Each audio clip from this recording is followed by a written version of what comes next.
Dear students, আজকে আমি তোমাদের জন্য কোনো ক্লাসের ভিডিও নিয়ে আসি। তোমাদের মনে যে সমস্ত প্রশ্ন জেগে উঠেছে সেই সমস্ত প্রশ্নের উত্তর দেওয়ার জন্য আজ ভিডিওটি এনেছি। যারা ডব্লিউবিপি এবং কেপি কনস্টেবলের পরীক্ষা দেবে তোমাদের জন্য আমি রেগুলার কোনো না কোনো ক্লাস কিন্তু নিয়ে আসি। কিন্তু আমার মনে হয় তোমাদের প্রস্তুতির চাইতে তোমাদের মনে যে সমস্ত প্রশ্ন জেগে উঠেছে সেগুলো দূর করা বেশি প্রয়োজন। তোমরা অনেকেই বুঝে উঠতে পারছো না যে তোমরা প্রস্তুতি কিভাবে নেবে বা পরীক্ষা কবে হবে। আবার কেউ কেউ চিন্তা করছো কাট অফ কত হতে পারে। আবার কেউ কেউ আছো যারা ভ্যাকেন্সিও জানে না, আবার সিলেবাসও জানে না। তো তাই তোমাদের সমস্ত প্রশ্নের উত্তর একটা ভিডিওতে নিয়ে এসেছি। বিস্তারিতভাবে আজ কিন্তু আমরা আলোচনা করব। প্রথম থেকে শেষ পর্যন্ত দেখবে, আশা করি তোমরা তোমাদের সমস্ত প্রশ্নের উত্তর কিন্তু এখানে পেয়ে যাবে। ঠিক আছে, এখানে আমরা আলোচনা করব। দেখো, ডব্লিউপি কেপি কনস্টেবল, এই যে ডব্লিউপি আর আমাদের কেপি কনস্টেবল আছে, এখানে আমাদের ভ্যাকেন্সি কত, পরীক্ষা কেমন হয়, সিলেবাস ও কোন বিষয়ে আমাদের কিরকম মার্কস থাকে, আমাদের চ্যানেল থেকে তোমরা কিভাবে গাইড পাবে, পরীক্ষা কবে হতে পারে, এখন কত কাট অফ আমরা টার্গেট করতে পারি, ঠিক আছে, কেমন ভাবে আমাদের পড়তে হবে, এক্সাম স্ট্র্যাটেজিটা আমাদের কি হবে, আর আগের আমাদের কাট অফ কত ছিল। ঠিক আছে, চলো আমরা বিস্তারিতভাবে একটু আলোচনা করে নেব। দেখো, আমাদের 2024 সালে যে ভ্যাকেন্সি আছে, সেই ভ্যাকেন্সিতে আমাদের ডব্লিউবিপি কনস্টেবল অনুযায়ী আমাদের ভ্যাকেন্সি কত, দেখো 8,212টি। ঠিক আছে, তার মধ্যে আমাদের জেনারেল ইউআরতে আছে দেখো 840টি পদ। লেডি কনস্টেবলে দেখো আমাদের 3,537টি আমাদের পদ আছে, যার মধ্যে 360টি জেনারেল। ঠিক আছে, মোট আমাদের পদ কত, 11,749টি। আর আমাদের ইউআরদের মোট জেনারেল সংখ্যা কত, 1200। ক্লিয়ার। এবার দেখো আমরা কেপি কনস্টেবলে চলে আসি। এটাও আমাদের 2024 সালের ভ্যাকেন্সি অনুযায়ী দেখো আমাদের কনস্টেবলের পদ কত আছে, 3,624টি, যার মধ্যে 544টি কিন্তু আমাদের জেনারেল। 330টি আমাদের লেডি কনস্টেবলের পদ আছে, যার মধ্যে 44টি কিন্তু আমাদের জেনারেল। একটু খুবই অনেকটাই কমে গেছে।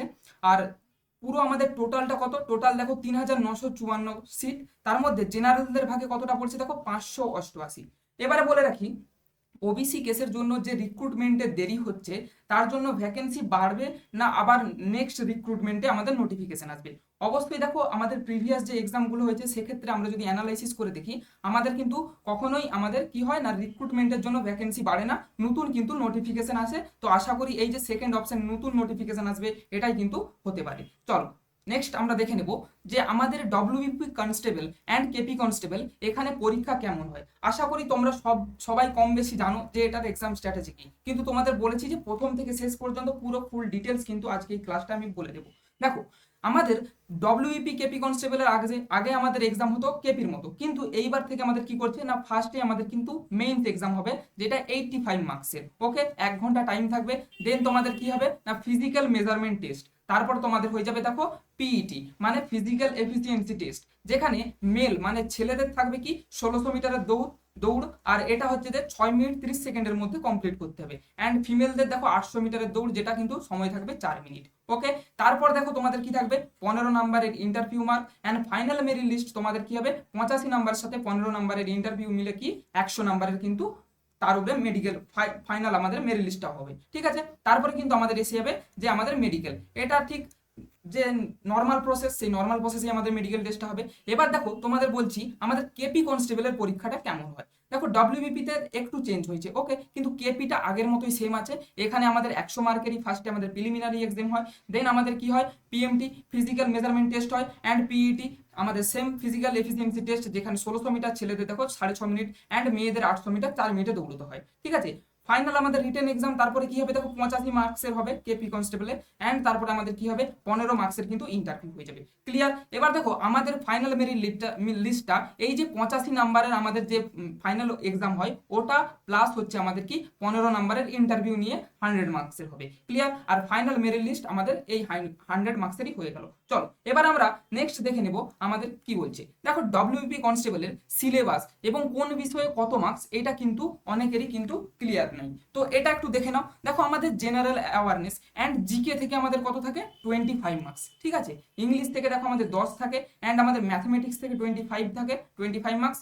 আর আমাদের রিজনিং বা আমাদের জিআই থেকে কত থাকে, 25 মার্কস। এবার দেখো, কেপি কনস্টেবলের প্রিলিমিনারিতে আমাদের দেখো 100 নাম্বারের কিন্তু আমাদের থাকে কোয়েশ্চেন, যেখানে 40 নাম্বার আমাদের কি থাকে, 40 নাম্বার দেখো আমাদের হয়ে যাবে, এটা কি 40 নাম্বারে হয়ে যাবে দেখো জেনারেল আমাদের কি নলেজ। আচ্ছা 30 নাম্বারের এটাই কি থাকে, 30 নাম্বার দেখো আমাদের এলিমেন্টারি ম্যাথমেটিক্স থাকে অ্যান্ড আমাদের 30 নাম্বারে থাকে রিজনিং। ওকে, মেন্সের খেলাটা কিন্তু আবার সেই আমাদের ডাব্লিউপির মতোই পাল্টে যায়। এখানে 25টা আমাদের কি থাকে, জিকে থাকে, 25টা জিকে থাকে, 10 নাম্বারের ইংলিশ থাকে, 25টা আমাদের ম্যাথস থাকে অ্যান্ড আমাদের 25টা কি থাকে, রিজনিং থাকে। চলো আমরা নেক্সট দেখে নিই। আচ্ছা এখানে তোমাদের বলে দেবো যে মেইন এক্সাম 2020-তে আমাদের ডাব্লিউবিপির কাট অফটা কত ছিল। দেখো ওখানে আমাদের 7,440টা, এটা ছেলেদের ভ্যাকেন্সি ছিল, আর মেয়েদের ছিল 1,192টা, এবং সর্বমোট আমাদের 8,632টা কিন্তু যেখানে আমাদের পদ ছিল। ঠিক আছে, এবং এইবারে আমাদের কত, এইবারে দেখো ছেলেদের আমাদের কত আছে 8,212টা, মেয়েদের আছে 3,537টা, মোট আমাদের পদ সংখ্যা কত 11,749টা, অর্থাৎ পদ কিছুটা বেড়েছে। এবার দেখো ক্যাটাগরি ওয়াইজ আগের বারে আমাদের দেখো ইউআরদের মোট সিট কত ছিল, ইউআরদের দেখো মোট আমাদের সিট সংখ্যা ছিল 2,640টা, কি বললাম 2,640টা, যেইখানে আমাদের এইবারে বর্তমানে আমাদের ইউআরদের সিট আছে দেখো 840টা, অর্থাৎ ভ্যাকেন্সি কিন্তু আমাদের সিট সংখ্যাটা অ্যাকচুয়ালি সিট সংখ্যাটা আমাদের 3 গুণ কমে গিয়েছে। আগে 2,640টা ছিল, এখন 840টা আছে। আচ্ছা সেখানে ছেলেদের দেখো কত কাট অফ গিয়েছিল, দেখো 42.50 তখন আমাদের কাট অফ গিয়েছিল। ওকে 2021 সালে। কিন্তু আমি এখান থেকে আমাদের বর্তমান দিনে আমি এক্সপেক্টেড কাট অফ করে বলে রাখতে পারি যে ছেলেদের নর্মালাইজেশন এই আমাদের ইউআরদের আমাদের কাট অফ কত যাবে না 55 থেকে 56 কিন্তু কাট অফ যেতে পারে, অ্যান্ড ফাইনাল মেরিট লিস্ট কিন্তু 72 থেকে 73 যেতে পারে। এটা সম্পূর্ণ আমার অভিজ্ঞতা এবং এক্সপিরিয়েন্সের ওপর থেকে কিন্তু আমি বলছি, এর 2-1 আশেপাশে হতে পারে কিন্তু কাট অফ এখানের মধ্যেই থাকবে। এবং ফাইনাল মেরিট লিস্টে দেখে নাও যে ছেলেদের আগের বারে কত গিয়েছিল, যে 58.75 কিন্তু কাট অফ গিয়েছিল। ক্লিয়ার? চলো এসটিদের দেখো, এসটিদের এখানে ছিল সিট কত, সিট এখানে ছিল দেখো 37। ওকে 37.75 কিন্তু ওদের হচ্ছে যে কি না মেন্সে কাট অফ গিয়েছিল 37.75। আচ্ছা ফাইনাল মেরিট লিস্টে কত গিয়েছিল দেখো 54.25 কিন্তু ফাইনাল মেরিট লিস্টের কাট অফ গিয়েছিল। এখানে আমাদের এসটিতে বর্তমান দেখো সিট কত আছে 672টা সিট আছে। ওকে 48 থেকে 49 আমি আমার অভিজ্ঞতার ভিত্তিতে বলতে পারি এইবারে কিন্তু এসটিদের কাট অফ যেতে পারে, এসটিদের সরি, আর 64 থেকে 65 কিন্তু ফাইনাল মেরিটের কাট অফ যেতে পারে। আচ্ছা এসটিদের সিট দেখো কতগুলো ছিল, 320টা কিন্তু আমাদের এসটিদের সিট ছিল। আচ্ছা তাদের কাট অফ কত গিয়েছিল, দেখো কাট অফ গিয়েছিল মেইন এক্সামে 31.75। এখন সিট কত আছে দেখো, এখন সিট আছে 168টা, অর্থাৎ হাফ কিন্তু কমে গেছে। এখানে 320টা ছিল, এখানে 168টা, মানে হাফ কিন্তু নাই। ওকে আচ্ছা এখানে দেখো 31.75 কাট অফ গেল। আমি এখানে আমার এক্সপিরিয়েন্স থেকে বলতে পারি যে আমাদের 42 থেকে 43 কিন্তু কাট অফ এবারে মেন্স এক্সামে যেতে পারে এসটিদের। ওকে আচ্ছা ফাইনাল মেরিটে কত যেতে পারে 57 থেকে কিন্তু 58 কাট অফ কিন্তু চলে যেতে পারে। ওবিসি এর দেখো 560টা সিট ছিল এবং 36.25 কিন্তু আমাদের মেন্স এক্সামের কিন্তু কাট অফ গিয়েছিল। এখন আমাদের সিট সংখ্যা দেখো কত 252টা সিট, মানে এখানেও কিন্তু হাফ করে দিয়েছে। এবং আমাদের মেন্সের কাট অফ কত গেছে দেখো, মেইন এক্সামের কাট অফ গেছে 46 থেকে 47, এটা হচ্ছে যে আমার এক্সপেক্টেড কাট অফ। ঠিক আছে, আগে গিয়েছিল দেখো 36 থেকে 25, 36.25। ওকে দেখো ফাইনাল মেরিট লিস্টের কাট অফ কত গেছিল 52.92, যেটা আমি বলতে পারি এইবারে আমাদের কত না আমাদের ওবিসি এতে দেখো 63 থেকে 64 কিন্তু চলে যাবে। আচ্ছা ওবিসি বি এর সিট সংখ্যা কত ছিল দেখো, ওবিসি বি এর সিট সংখ্যা 400টি ছিল, কিন্তু এইবারে আমাদের কত, এইবারে দেখো আমাদের 252টা, অর্থাৎ অনেকটাই কিন্তু কমে গিয়েছে। আচ্ছা এখানে মেন্সের দেখো আমাদের মেন্সের কত ছিল, মেন্সের দেখো 40.50 কিন্তু কাট অফ ছিল। আর এখানে দেখো এখান থেকে আমি নিজে বলতে পারি যে আমার এক্সপিরিয়েন্সের উপরে এখানে 50 থেকে 51 কিন্তু তোমাদের কাট অফ চলে যেতে পারে। আর যেখানে তোমাদের ফাইনাল মেরিট লিস্টের কিন্তু কাট অফ ছিল 57 থেকে 57.25, সেখানে এখানে ফাইনাল মেরিট লিস্টের কাট অফ চলে যেতে পারে 66 থেকে 67। ক্লিয়ার? বুঝতে পারলে? চলো নেক্সট পেজে আমরা দেখে নেব যে আমাদের KP constable preliminary cut off কত হতে পারে। KP constable preliminary cut off দেখো আগের বারে আমাদের সিট সংখ্যা কত ছিল 1410টি। ঠিক আছে, এইবারে আমাদের সিট সংখ্যা হয়েছে কত 3624টি, 3624টা। তাহলে আমাদের কত না আমাদের অনেকটাই কিন্তু আমাদের ভ্যাকেন্সি সংখ্যা বেড়েছে। ঠিক আছে, লেডি কনস্টেবল, লেডি কনস্টেবলে দেখো আমাদের আগে সিট কত ছিল 856টা ছিল, কিন্তু এখন আমাদের বর্তমানে কত হয়েছে 330টা, অর্থাৎ অনেকটাই কিন্তু লেডি কনস্টেবলের সিটটা কমিয়ে দিয়েছে। ঠিক আছে, আগে দেখো 283টা আমাদের জেনারেলদের জন্য ছিল ভ্যাকেন্সি, এখানে কিন্তু এইবারে আমাদের কত আছে 544টা জেনারেলদের জন্য পদ আছে। আর মেয়েদের দেখো 227টা কিন্তু আগের বারে ছিল আমাদের জেনারেলদের জন্য মেয়েদের, আর এখন করেছে দেখো 44টা, মোটে 44টা, একেবারে অনেকটাই কিন্তু বলতে পারো কমিয়ে দিয়েছে।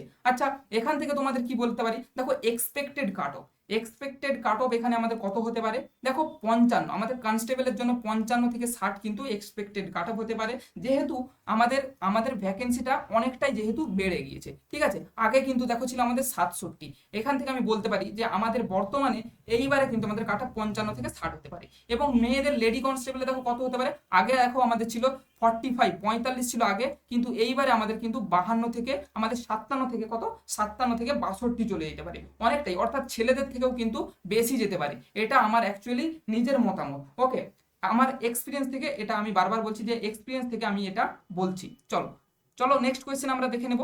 এবার দেখো, তোমরা অনেকেই বলছো যে কেমন ভাবে স্যার পড়তে হবে, অনেকেই আমাকে কল করে, হোয়াটসঅ্যাপে মেসেজ করে পার্সোনাল ভাবে, তো তাদের দিকে বলতে চাই। দেখো, প্রথমে তোমাদের কাজ হবে প্রিভিয়াস ইয়ারের যে সমস্ত আমাদের ডাব্লিউবিপি এবং কেপি এক্সামের যে পেপারগুলো আছে, পিওয়াইকিউ গুলো, সেটাকে তোমাকে আগে নিজেকে সমস্ত এক জায়গায় কালেকশন করে কি করতে হবে, পিওয়াইকিউ গুলোকে শেষ করতে হবে, সলভ করতে হবে, বুঝলে। চলো নেক্সট দেখে নিই। দেখো বলছে একটা রুটিন বানিয়ে নাও, নিজের সময় যখন যখন হবে তখন তুমি সেটা করো। তোমার সময় রাতে হয়, তুমি দিনে না পারো তো রাতেই করো।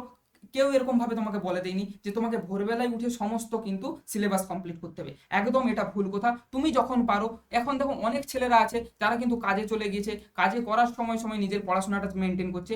অবশ্যই তুমি তোমার যখন পাও, দিনে পাও দিনে, রাতে পাও রাতে, যখন তুমি তোমার টাইম পাও তখনই কিন্তু তুমি তোমার প্রিপারেশনটা কিন্তু চালিয়ে যাও এবং পড়তে থাকো। ঠিক আছে, চলো এবার দেখো বলছে ম্যাথসটা আমাদের দেখো প্রত্যেকদিন আমাদের রুটিনটা কি হওয়া উচিত অ্যাকচুয়ালি। ম্যাথস তুমি করবে 2 ঘন্টা, রিজনিং 2 ঘন্টা, জিকে 2 ঘন্টা, অ্যান্ড ইংলিশ 2 ঘন্টা। এই যে দেখো 2 2 4 2 6 1 7, এই 7 ঘন্টা কিন্তু প্রত্যেক দিন তোমাকে কন্টিনিউ পড়তে হবে, কন্টিনিউ কিন্তু তোমাকে এটা পড়তে হবে, কোনোদিন কিন্তু এর থেকে কমানো চলবে না। এর থেকে তুমি তোমার নিজের স্ট্র্যাটেজি অনুযায়ী বাড়াতে পারো, কিন্তু এর থেকে কিন্তু কম করা চলবে না।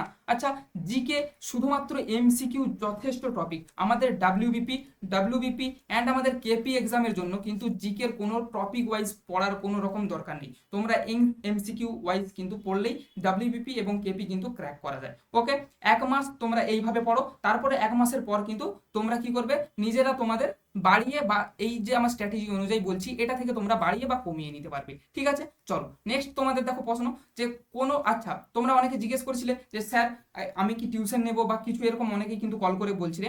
আমি একটা তোমাদের কথা বলছি যে টিউশন নেওয়ার কোনো রকম প্রয়োজন নেই। তুমি নিজে যদি পারো তবে তোমার মানে নিজের স্ট্র্যাটেজি অনুযায়ী তুমি নিজে পড়তে থাকো। ঠিক আছে, টিউশনে তোমাকে কেউ কিন্তু গুলিয়ে খাইয়ে দেবে না।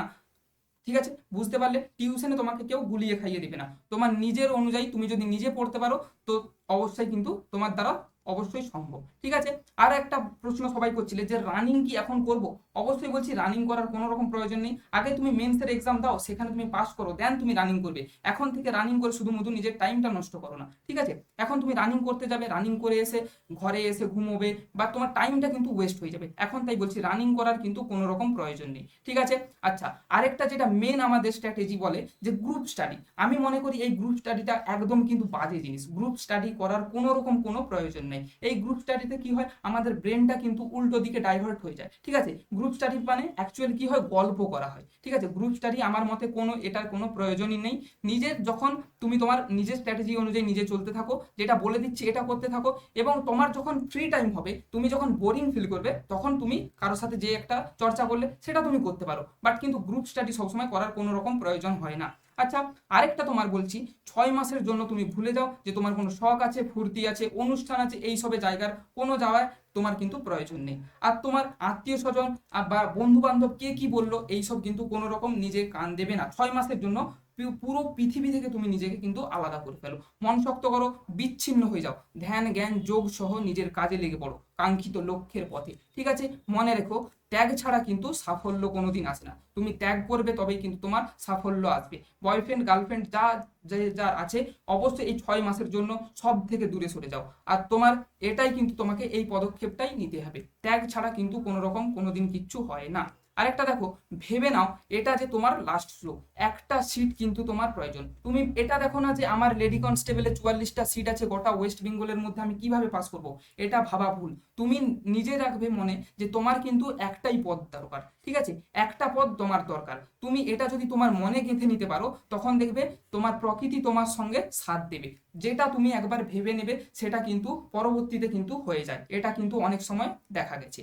চলো, পরীক্ষা কবে হতে পারে, এটা একটা 1 লাখ টাকার প্রশ্ন বলতে পারো যে পরীক্ষা কবে হতে পারে। বেশিরভাগ ছেলে মেয়েরা শুধু কি করে না, ইউটিউবে এসে খোঁজে স্যার এক্সাম ডেট, এক্সাম কবে হতে পারে, কবে হতে পারে। তো তোমাদের দিকে বলছি, দেখো গোটা ইউটিউবে এই প্রশ্নের কারণে কি আমাদের কামিয়ে খাচ্ছে সমস্ত ইউটিউব কমিউনিটিটা। বিভিন্ন স্যার আছে বলছে আর হাতে টাইম নেই, প্রতিদিন একটা করে ভিডিও আনছে, আর হাতে টাইম নেই, তোরা শেষ হয়ে গেলি, এরকম কিন্তু থাম্বনেল লাগিয়ে তোমাদের ক্লিক বেল্ট করে কিন্তু তোমাদের টাইমটাকে শেষ করে দিচ্ছে। প্রতিদিন একটা করে ভিডিও, তোমরা কি বিভিন্ন চ্যানেলগুলোতে দেখতে পাবে প্রতিদিন একটা করে ভিডিও ছাড়ছে। তোমরা পরীক্ষার কথা যদি ভেবে তোমাদের পড়ার কথা ভাবতে হয়, তাহলে আমি একটা আমার দেখো চ্যানেলে অ্যাকচুয়ালি বলতে চাই, আমার চ্যানেলে দেখবে তোমরা কিন্তু কোনো রকম কোনো কিছু ভিডিও পাবে না, ঠিক আছে। আমার চ্যানেলে কি ভিডিও পাবে, তোমরা কিন্তু এক্সাম রিলেটেড ভিডিও পাবে। আজকে এই চ্যানেলটায় আমি এই ভিডিওটা কেন বানাতে বাধ্য হলাম, তোমাদের আমি বুঝতে পারছি মনের অবস্থাটা, অনেকেই অনেক রকম কিন্তু আমাকে প্রশ্ন করছে ফোন করে হোয়াটসঅ্যাপের মাধ্যমে, তো সেই জন্য তোমাদের আমি কিন্তু এই ভিডিওটা বানিয়ে দিচ্ছি। তোমাদের একটা কথা আমি বলতে চাই যে ইমোশনাল নিয়ে বিভিন্ন ইউটিউবাররা তোমাদের সাথে কিন্তু খেলছে, তোমরা ওদের পাত্তা দিবে না। আমি হলফ করে বলতে পারি যে তোমাদের মানে এই যে এক্সাম কবে হবে এই খবরটা কিন্তু কারো কাছে থাকে না, ঠিক আছে। আর তোমাদের বলি, কারো কোথায় অন্ধবিশ্বাস হবে না, কোনো নিজের পড়ার দিকে মন দাও। আর তোমরা কি টার্গেট তোমরা করো কি, একটাই তোমাদের সাফল্য, ঠিক আছে। সাফল্যের জন্য তোমরা কিন্তু টার্গেট করো। চলো, আরেকটা তোমাদের যে মেন আমাদের এখন চলছে ওবিসি মামলা, এই ওবিসি মামলাটা কি, ওবিসি মামলা দেখো 2026 সাল, এই 2026 সালে এপ্রিল থেকে জানুয়ারি ফেব্রুয়ারি নয় বাদ দাও, এপ্রিলের দিকে কিন্তু আমাদের এই কি ভোটেরটা হয়। তো এই ভোটটার আগে কিন্তু 2026-এর বিধানসভার ভোটের আগে আমাদের এক্সামটা হয়ে যাবে, এটা তোমাদের আমি হলফ করে বলতে পারি, ঠিক আছে। তো এটা আমার সম্পূর্ণ অভিজ্ঞতা, এক্সাম কিন্তু ভোটের আগেই হয়ে যাবে, তাই তোমরা তোমাদের টাইমটা একেবারে কিন্তু নষ্ট করো না। আর শেষে বারবার একটা কথাই বলছি, কোনো আর ইউটিউবে এই ভিডিওটা দেখা ছাড়া আর কারো কিন্তু কোনো ভিডিও দেখার প্রয়োজন নেই। একমাত্র তোমরা দেখতে পারো কোনো এডুকেশন চ্যানেল, এডুকেশন পড়ার জিনিস দেখো, কিন্তু কোনো এই সব ইউটিউবে সার্চ করতে যেও না যে পরীক্ষা কবে হবে, কিভাবে হবে, আর কাট অফ কত হবে, এই সব দেখার কোনো রকম প্রয়োজন নেই। নিজের সময়টাকে বারবার বলছি নষ্ট করো না, ঠিক আছে। পড়তে বসো, reading reading is the only option to success. কিভাবে রিডিংটা করতে হবে দেখো, both hard and smart work, তোমাকে হার্ডও মেহনত করতে হবে অ্যান্ড স্মার্ট ভাবেও কিন্তু তোমাকে মেহনতটা করতে হবে, ঠিক আছে। আর অবশ্যই বলে রাখবো, যারা নতুন আছো আমাদের এই টেলিগ্রাম চ্যানেলে যুক্ত হয়ে যাও, এখানে কিন্তু সম্পূর্ণ ফ্রি অফ কস্টে প্রতিদিন আমরা ক্লাসের কিন্তু পিডিএফ দিয়ে থাকি। তো লিঙ্ক তোমরা দেখো ডেসক্রিপশনে দেখতে পেয়ে যাবে। এবং আমাদের প্রতিদিন কিন্তু ডব্লিউবিপি এবং কেপি এক্সামকে টার্গেট করে প্রতিদিন আমরা জিকে, জিআই, ম্যাথস এবং বিভিন্ন আমাদের অঙ্কের ক্লাস সমস্ত কিন্তু আমাদের চ্যানেলে কিন্তু আপলোড করি। তো অবশ্যই বলবো ক্লাসটি শেষ পর্যন্ত দেখার জন্য ধন্যবাদ। প্রতিদিন কিন্তু সাবস্ক্রাইব করে রাখো, প্রতিদিন আমাদের ক্লাসগুলোকে কিন্তু তোমরা জয়েন করো।